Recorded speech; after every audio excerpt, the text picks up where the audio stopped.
బులెటిన్లో breaking news చూస్తున్నాం. తెలంగాణ ప్రజలను దృష్టిలో పెట్టుకొని న్యాయం చేస్తా ఈ బంధం ఇంకా కొనసాగాలని వ్యాఖ్యానించారు రామ్మోహన్ నాయుడు.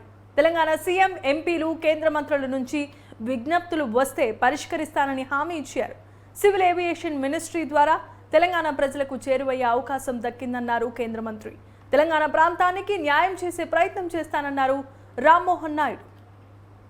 సరే, నాకు కూడా చాలా ఆనందం అనిపించింది. ఈరోజు మన న్యూస్లో కూడా చూశాను, కిషన్ రెడ్డి గారు ఆల్రెడీ మా తెలంగాణ రాష్ట్రానికి కూడా మన సోదరుడు రామ్మోహన్ తాలూకా సహకారం తీసుకొని చాలా కార్యక్రమాలు చేయాలని, ఆ అనుబంధం ఎప్పుడు కూడా మనం కొనసాగించాలి. ఈ సివిల్ ఏవియేషన్ మినిస్ట్రీ ద్వారా అది కొనసాగించే అవకాశం దక్కింది. మా తెలంగాణ ప్రజలకు కూడా నేను చేరువయ్యే అవకాశం దక్కింది కాబట్టి నేను తెలంగాణ మీద కూడా దృష్టి పెడతాను. అక్కడ ఉన్నటువంటి సమస్యలు, మరి మాకున్నటువంటి సహచార మంత్రివర్గం కానీ లేకపోతే అక్కడ ముఖ్యమంత్రి గారు కానీ వాళ్ళ తరపున కూడా ఏది వచ్చినా సరే ఎక్కడ కూడా ఎటువంటి భేదాలు పెట్టుకోకుండా తెలంగాణ ప్రజల్ని దృష్టిలో పెట్టుకొని ఆ ప్రాంతానికి కూడా న్యాయం చేయడానికి ఖచ్చితంగా ఇచ్చేస్తాను.